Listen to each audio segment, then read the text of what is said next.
Das blogs. তো আজকে আমি চলে এসেছি নতুন কিছু এক্সপেরিমেন্ট দেখাবো, যেটা আমাদের প্রত্যেকেরই বাড়িতে থাকে। কিছু হাউস হোল্ড জিনিস দিয়ে এক্সপেরিমেন্ট দেখাবো, সায়েন্স এক্সপেরিমেন্ট।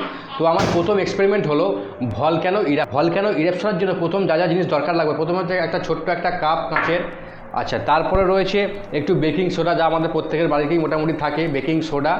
আচ্ছা, আর কিছু রয়েছে আমার কাছে ফুড কালার রয়েছে, ফুড কালারটা দিয়ে দেবো এখানে। কিছু ফুড কালার রয়েছে, বিভিন্ন ধরনের কালার রয়েছে এখানে। আর রয়েছে লাগবে হচ্ছে ভিনিগার লাগবে। তো আমরা দেখে নিই কীভাবে করবো, চটপট শুরু করে দিই। আচ্ছা, প্রথমে আমাকে একটু বেকিং সোডা নিতে হবে। ঠিক আছে, দেখে নিই কতটা বেকিং সোডা আছে। আচ্ছা, প্রথমে একটু বেকিং সোডা আমরা ঢেলে দিচ্ছি। হ্যাঁ,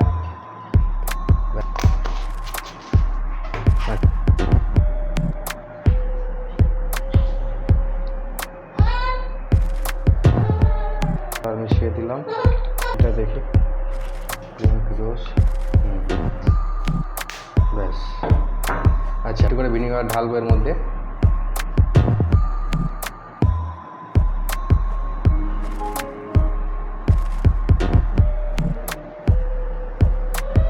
ওয়াও, কিতনা কত সুন্দর কালার হলো, দেখতেই পেলে তোমরা।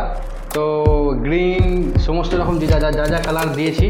তো যেহেতু বেকিং সোডাটা একটু কম ছিল, তাই এটা বেশি উপচে পড়লো না। আর একটু বেকিং সোডাটা দিলে হয়তো আরও বেশি। বন্ধুরা, তোমরা দেখতে পেলে যে ভলক্যানোর এফেক্টটা হলো, এটা অ্যাকচুয়ালি হলো এর পিছনে যে সায়েন্সটা রয়েছে। এটা হচ্ছে যে কেমিক্যাল রিয়াকশান। আমরা অ্যাকচুয়ালি দিয়েছিলাম কি বেকিং সোডা, কিছু ফুড কালারিং, আর হচ্ছে ভিনিগার। বেকিং সোডা ও ভিনিগারের মধ্যে একটা কেমিক্যাল রিয়াকশান হওয়ার ফলে ওখানে একটা কার্বন ডাইঅক্সাইড গ্যাস তৈরি হয়। আর সেই কার্বন ডাইঅক্সাইড গ্যাসের জন্যই ওই ভলক্যানো এফেক্টটা, নাহলে এটা পুরোটাই উপচে পড়ে যেত। তো ঠিক আছে, ঐশী, তুমি ওখানে কি করছো? তুমি কি আবার এক্সপেরিমেন্ট করবে বলে এসেছো এখানে? হ্যাঁ, কি হয়েছে? হ্যাঁ, ওই দেখো ঐশী এবারে নেক্সট এক্সপেরিমেন্ট 2 হলো হচ্ছে ম্যাজিক মিল্ক। তো ম্যাজিক মিল্ক প্রথম হচ্ছে দরকার একটু মিল্ক, একটু প্লেট, একটু ফুড কালার ও একটা হচ্ছে ডিশ সোপ, একটু সাবান। এই যে ডিশ সোপ, আমি এই ডিশ সোপটা নিয়ে এসেছি, ভিম লিকুইড। আর হচ্ছে এটা কটন বাড লাগবে, একটু দরকার আছে। তো প্রথমেই আমি হচ্ছে এখানে ঢেলে নিচ্ছি একটু দুধ।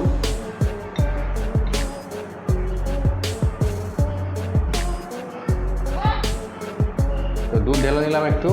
আচ্ছা, তারপরে একটু দেখো, আমি একটু দুধের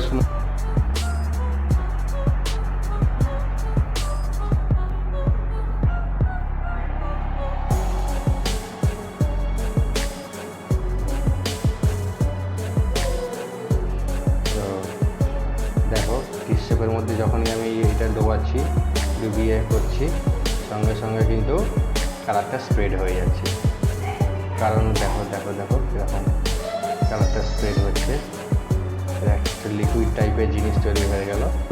এই দুটো জিনিস নিয়ে দেখেছো কালারটা সেটা স্প্রেড হয়ে যাচ্ছে আস্তে আস্তে। কারণ এটার পিছনে সায়েন্স রয়েছে। এই যে কালারটা আস্তে আস্তে স্প্রেড হয়ে গেল, কারণ হচ্ছে কি, নালে এতক্ষণ আমরা যখন কালারটা দিয়েছিলাম তখন কিন্তু কালারটা একটা জায়গাতেই ছিল, কারণ এই কালারটা কিন্তু তখনও পর্যন্ত কিন্তু স্প্রেড হয়নি। তো আমরা যখন এটা দিলাম আস্তে আস্তে দেখা যাচ্ছে যে কালারটা কিন্তু স্প্রেড হয়ে যাচ্ছে। তো এটার পিছনে হচ্ছে মেন যে সায়েন্সটা রয়েছে, এটা হচ্ছে যে মিল্কের যে সারফেস টেনশনটা ছিল, সেই সারফেস টেনশনটা যখনই আমরা ভিম লিকুইডটা যখন এতে দিয়েছি, অ্যাকচুয়ালি ডিশ সোপটা, সঙ্গে সঙ্গে কী হয়েছে যে মিল্কের উপরে যে সারফেস টেনশন রয়েছে, সেই সারফেস টেনশনটাকে ভেঙে দিয়েছে। বন্ধুরা, এবার আমরা চলে যাব এক্সপেরিমেন্ট নাম্বার 3-তে। তো এক্সপেরিমেন্ট নাম্বার 3 রয়েছে বেলুন ইনফ্লেট। আচ্ছা, বেলুন ইনফ্লেটের ক্ষেত্রে কী লাগবে? একটু ভিনিগার লাগবে, আমি একটা বোতলে একটা ভিনিগার ঢেলে নিয়েছি। আর একটু বেকিং সোডা লাগবে, আর হচ্ছে লাগবে একটা বেলুন। ঠিক আছে, তো চটপট শুরু করে দিই। আচ্ছা, প্রথমে আমাকে করতে হবে যে এই বেলুনের মধ্যে বেকিং সোডা ভরতে হবে। তো আমরা সেটাই প্রথমে ভরে নেবো, বেকিং সোডা। এবার হচ্ছে আমরা করছি, এটার মধ্যে একটু সাবধানে এটা করতে হবে, কারণ একটু যদি পড়ে যায় তাহলে কিন্তু মুশকিল হয়ে যাবে। তো আস্তে আস্তে আমরা করে নিলাম। এবারে আমরা দেখব যে কী করে এটাকে ফেলবো। দেখো বন্ধুরা, তোমরা দেখতে থাকো। আমি কিন্তু হ্যাঁ দেখো দেখো কি সুন্দর, দেখো বেলুনটা ইনফ্লেট হয়েছে পুরো। অ্যাকচুয়ালি বেলুনটা অনেক বড় বেলুন ছিল বলে তাই খুব বেশি ইনফ্লেট হয়নি, কিন্তু ছোটোর ওপরে যথেষ্ট বেলুনটা ইনফ্লেট হয়েছে। দেখছো এটা হাওয়া ভরে আছে কিন্তু পুরোটাই, কিন্তু এটা আসলে একটা কোনো হাওয়া নয়, এটা হলো আসলে গ্যাস, ঠিক আছে, যেটা হচ্ছে ভিনিগারের মধ্যে কার্বন ডাই অক্সাইড, হ্যাঁ ভিনিগারের মধ্যে তোমার হচ্ছে বেকিং সোডা যাওয়ার পরে একটা কেমিক্যাল রিয়াকশান হয়েছে, এবং সেই কেমিক্যাল রিয়াকশানের ফলে কার্বন ডাইঅক্সাইড গ্যাস তৈরি হয়েছে। সেই কার্বন ডাইঅক্সাইড গ্যাসটা যখন ওপর থেকে বেরিয়েছে, যেহেতু বেলুন ছিল, বেলুনের মধ্যে ভরে গিয়ে এটা এখন আপাতত বেলুনটাকে ইনফ্লেট করেছে। তো আশা করি তোমাদের মজা লেগেছে, খুব ভালো লেগেছে। তো এই ছিল আজকের আমার এক্সপেরিমেন্ট, কিছু মজাদার এক্সপেরিমেন্ট। তো আশা করি তোমাদের ভালোই লেগেছে। তো ভিডিওটা অবশ্যই শেষ পর্যন্ত দেখেছো, যারা যারা দেখে থাকো তাদের অসংখ্য ধন্যবাদ। তো যদি এই ভিডিওটা একটু ভালো লেগে থাকে তোমাদের, তাহলে অবশ্যই ভিডিওটাকে লাইক করো, কমেন্ট করো, শেয়ার করো, বেশি বেশি করে আরও শেয়ার করো, বন্ধুদের সঙ্গে শেয়ার করো, কারণ তোমরাও চাইলে এই ধরনের ছোটো ছোটো এক্সপেরিমেন্ট, ফানি সায়েন্স এক্সপেরিমেন্ট তোমরা কিন্তু বাড়িতেই করতে পারো।